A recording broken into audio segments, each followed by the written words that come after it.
ఒకవైపు పట్టభద్రుల ఎమ్మెల్సీ ఎన్నికల్లో ఎలాగైనా గెలవాల్సింది అని ముఖ్యమంత్రి చంద్రబాబు నాయుడు గారు వరుసపెట్టి సమీక్షలు వీడియో కాన్ఫరెన్స్లో నిర్వహించుకుంటూ వెళ్తూ ఉంటే, మరొక వైపు ఆ మూడు పార్టీల మధ్య సరైన సమన్వయం లేక కొన్ని ప్రాంతాల్లో టీడీపీ నిలబెట్టిన అభ్యర్థుల మీద జనసేన తీవ్ర స్థాయిలో వాళ్ళ అసంతృప్తిని బహిరంగంగానే వెళ్ళగక్కుతూ ఉన్నారు. అసలు ఈ కూటమి తరపున టీడీపీ నిలబెట్టిన ఎమ్మెల్సీ అభ్యర్థులకు ఎందుకు ఓటు వేయాలో సమాధానం చెప్పండి అని జనసేనకు సంబంధించిన వాళ్ళు ఓపెన్గానే మాట్లాడుతూ ఉన్నారు. మీడియా సమావేశాలు పెట్టి అండ్ పోస్టులు పెట్టి గుంటూరు కృష్ణా జిల్లాకు సంబంధించి ఆలపాటి రాజా గారికి అసలు మేమేమి ప్రచారం చేయట్లేదని దులిపాల నరేంద్ర లాంటి వాళ్ళు ఓపెన్గానే కమెంట్స్ చేస్తూ ఉన్నారు.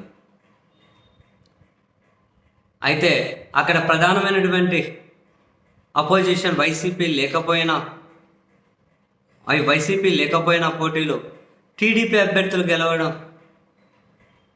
గెలవడానికి మాత్రం అష్ట కష్టాలు పడుతూ ఉన్నారు ఈ నెల 27న జరగబోయే ఎమ్మెల్సీ ఎన్నికల్లో. అయితే ఈ క్రమంలో ఉభయ గోదావరి జిల్లాల వరకు తీసుకుంటే అక్కడ టీడీపీ అభ్యర్థి రాజశేఖర్ తన గెలుపు కోసం ఆయన ప్రయత్నాలు చేస్తూ ఉంటే, జనసేన పార్టీ వైపు నుండి వాళ్ళకి కాసింత బలం ఉందిగా అక్కడ, అండ్ మరీ ముఖ్యంగా వాళ్ళకు బాగా బలం ఉన్న రాజూర్ లాంటి చోట్ల నుండి జనసేన నుండి తీవ్రమైనటువంటి వ్యతిరేకత టీడీపీ అభ్యర్థి మీద వాళ్ళు బహిరంగంగానే పెడుతూ ఉన్నారు. అక్కడ నాయకులు బహిరంగంగా మేమెందుకు టీడీపీకి మద్దతు ఇవ్వాలంటున్నారు. జనసేనలో కాసింత ఏమంటారు అక్కడ బాగా గుర్తించే ఆ వెంకటపతి రాజు అని చెప్పి ఒక జనసేన ఎన్ఆర్ఐ నేత అయితే డైరెక్ట్ పోస్టులే పెడుతూ ఉన్నారు వరుస పెట్టి. టీడీపీ అభ్యర్థికి జనసేన వాళ్ళు ఓటు వేయకండి, అసలు ఓటు ఎందుకు వేయాలి, ఇంతకుముందు ప్రభుత్వంలోనే కనీసం కాసింత గౌరవము పనులన్నా జరుగుతూ ఉండే. ఇప్పుడు పనులు జరగట్లేదు, గౌరవం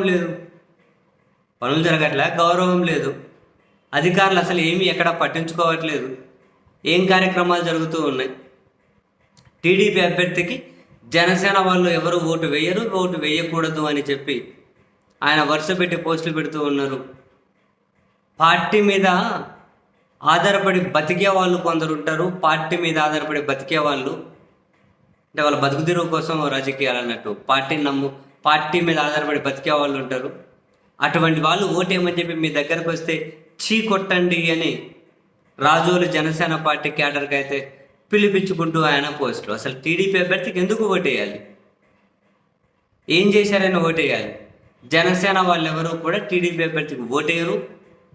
జనసేన పార్టీని అమ్ముకోను ఏదో ఒక విధంగా బతుకుతున్నటువంటి వాళ్ళు ఎవరైనా వచ్చి ఓటేయండి అని అడిగితే జనసేన క్యాడర్ వాళ్ళ మొహం మీద చీ కొట్టండి అని చెప్పి ఆ వెంకటపతి రాజు అని ఆయన అయితే పోస్టులు.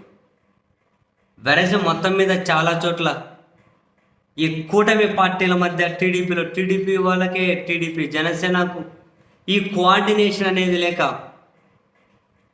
సో ఇక్కడ ఆలపాటి రాజా గారు, అక్కడ రాజశేఖర్ ఇద్దరు అయితే ఎదురెదుతూ ఉన్నారు. 3 పార్టీలు కూటమి అధికారంలో ఉండి ఓడిపోతే దారుణంగా ఉంటుంది. కాబట్టి గెలవడం కోసం చంద్రబాబు సార్ అయితే రకరకాల ప్రయత్నాలు చేస్తూ ఉంటే కింది స్థాయి నుంచి మాత్రం ఆశించిన సహకారం అయితే అందడం లేదు.